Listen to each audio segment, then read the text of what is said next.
Good morning, English 150 students.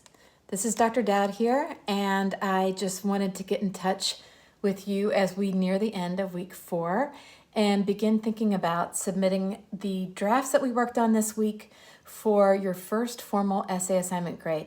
Remember, this essay is worth 20 points, so it's a substantial grade, and I'm hoping that you'll take this very seriously as you move toward tomorrow night's deadline. Remember that you have about 36 hours to continue working on your draft, to revise it, to make sure that it meets all the criteria for the assignment before submitting it for that final grade tomorrow night at 11:59. Real quick, just a couple of reminders. If you haven't read carefully the prompt for the essay that appears under week 3's module, please read it again. As I looked through the drafts, I was grading you largely on the quantity of writing if you reached 3 pages of draft work.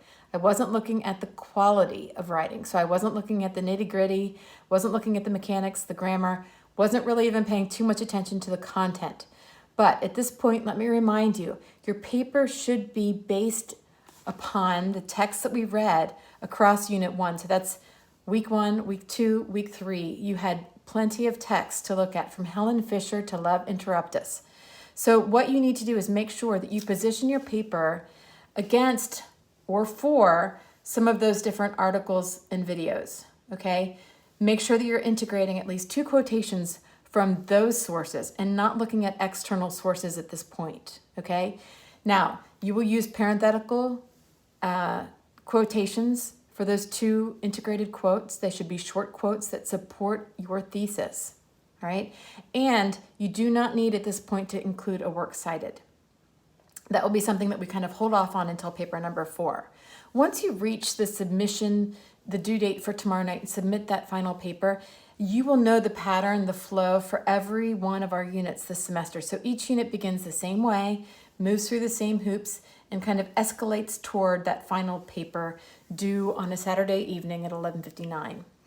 Couple more points that I want to make as you move to tomorrow's deadline, and that is, remember to use the editing checklist that appears under week 4 as you begin to kind of clarify what you're saying, making sure that your content is appropriate. You'll also want to work through that editing checklist to catch any errors related to punctuation and grammar.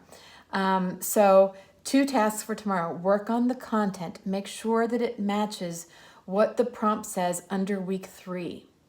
Then use the editing checklist that is under this week's module to make sure that you've crossed your T's and dotted your I's, okay? One other reminder that I'm finding I need to say is that the pronoun you has no place in formal essay writing at this point in college. You can use the personal voice, so use I, me, it seems to me, I feel that, I believe that, in my experience. Those expressions are all okay, but the one pronoun that I don't want you using in these papers and that you really shouldn't use in college level writing is the pronoun you. You believe this, or you do this, all right? So those are just a handful of pointers as you move to tomorrow's deadline. I am so excited to read your first papers in this course. Again, it's worth 20 points. There is a rubric that I'll be using to score your papers, and you can easily check out that rubric if you click on assignments. And that's it for today. You guys, I'm really proud of you for making it this far. It's been a lot of hard work, but again, once you master the paper for tomorrow, you have worked through everything that we'll be doing this semester. We'll only be doing it with regard to different material. So I hope that sums it up for you. I hope if you have any specific questions after looking through the modules and after watching this video, you zip me an email or use the chat feature on our course module. I'll be happy to respond. All right, you guys, good luck. Hang in there, and I will see you soon. Bye-bye.